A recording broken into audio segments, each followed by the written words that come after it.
കേരളം ഭരിക്കുന്നത് ആരാണ്?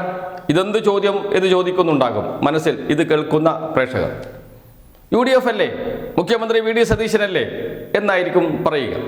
എന്നാൽ കേരളം ഭരിക്കുന്നത് BJP ആണ് എന്ന് ഓരോ ദിവസം കഴിയുന്തോറും തെളിഞ്ഞ് വരികയാണ്. BJPക്ക് കേരളത്തിൽ ഒരു ലക്ഷ്യമുണ്ട്. 2030 മുഖ്യ പ്രതിപക്ഷമായി BJP വരണം, ഭരണത്തിൽ വരണമെന്നാണ് അവർ ആഗ്രഹിക്കുന്നത്. അതിനുവേണ്ടിയുള്ള ചാടുവലികളാണ് നടക്കുന്നത്. അതല്ലെങ്കിൽ മുഖ്യ പ്രതിപക്ഷമെങ്കിലും ആകണം. ഇതാണ് BJPയുടെ ലക്ഷ്യം, അജണ്ട. അതിനുവേണ്ടിയുള്ള ഒരുക്കങ്ങൾ നേരത്തെ ആരംഭിച്ചിട്ടുണ്ട്. LDF അധികാരത്തിലിരുന്നാൽ നടക്കില്ല എന്ന്, അവരുടെ തന്ത്രങ്ങൾ കേരളത്തിൽ നടപ്പാക്കാൻ കഴിയില്ല എന്ന് നന്നായിട്ടറിയാം BJPക്ക്. അതുകൊണ്ടാണ് 30 സീറ്റിൽ BJPയുടെ വോട്ട് UDFന് നൽകി UDFനെ വമ്പിച്ച ഭൂരിപക്ഷത്തിൽ വിജയിപ്പിച്ചത്. അതിലുമുണ്ട് മറ്റൊരു തന്ത്രം. അത് മുസ്ലിം ലീഗിനെ മാറ്റി നിർത്തുക എന്നതാണ്. മുസ്ലിം ലീഗിന് നല്ല ഇടപെടൽ ശേഷിയുള്ള തരത്തിൽ UDF അധികാരത്തിൽ വരരുത് എന്ന് വെച്ചാൽ മുസ്ലിം ലീഗ് മാറിയാൽ UDF താഴെ പോകരുത്. ഇപ്പോഴതും സംഭവിച്ചു. മുസ്ലിം ലീഗ് ഉണ്ടോ എന്ന് ചോദിച്ചാൽ ഉണ്ട്, ഇല്ലേ എന്ന് ചോദിച്ചാൽ ഇല്ല എന്ന അവസ്ഥയിലാണ്. മുസ്ലിം ലീഗ് വിട്ടുപോയാലും UDFന് ഭരണം മുന്നോട്ട് കൊണ്ടുപോകാൻ കഴിയും. അങ്ങനെ ക്ലിയർ മെജോറിറ്റിയിൽ UDFനെ അധികാരത്തിലെത്തിക്കണം. അതാണ് കേരളത്തിൽ BJP നടപ്പാക്കിയ ആദ്യത്തെ തന്ത്രം. അത് വിജയകരമായി നടപ്പാക്കി കഴിഞ്ഞു. ഇനി എന്താണ് അടുത്തത്? അതാണ് BJP എന്ന് പറയുന്നത്.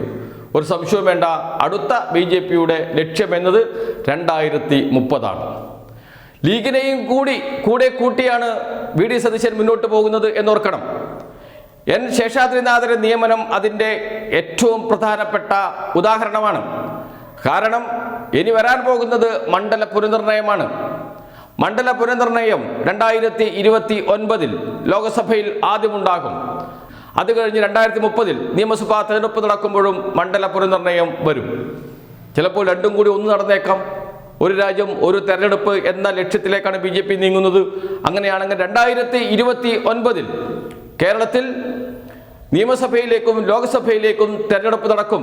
മണ്ഡല പുനർനിർണയം നടക്കണം. ആ മണ്ഡല പുനർനിർണയ സമിതിയിൽ നിർണായക സ്ഥാനത്തിരിക്കേണ്ട ആളാണ് സംസ്ഥാന തെരഞ്ഞെടുപ്പ് കമ്മീഷണർ. അപ്പോൾ കൃത്യമാണ് കാര്യങ്ങൾ. പക്ഷേ ലീഗ് എന്തിന് തലവെച്ചു കൊടുത്തു എന്നാണ്. BJPക്ക് കേരളത്തിൽ സുരക്ഷിതമായ മണ്ഡലങ്ങൾ ഒരുക്കാൻ എന്തിന് മുസ്ലിം ലീഗ് തലവെച്ചു കൊടുക്കുന്നു? മുസ്ലിം ലീഗ് നേതാക്കൾക്ക് ചില കാര്യങ്ങൾ ഉണ്ടാകും. അവർക്ക് ED പേടിയുണ്ട്, കുഞ്ഞാലിക്കുട്ടിക്ക് ED പേടിയുണ്ട്, KM ഷാജിക്ക് ED പേടിയുണ്ട്, പാണക്കാട് തങ്ങൾക്ക് ED പേടിയുണ്ട്.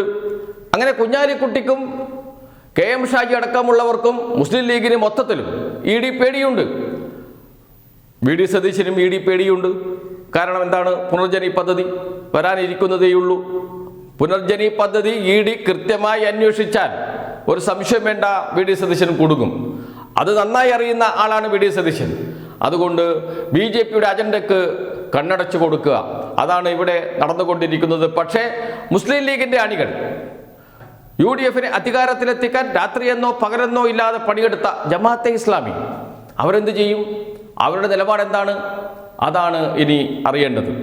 എന്തായാലും ചെറിയ കളിയല്ല നടക്കുന്നത്, വലിയ കളികളാണ് നടക്കുന്നത്.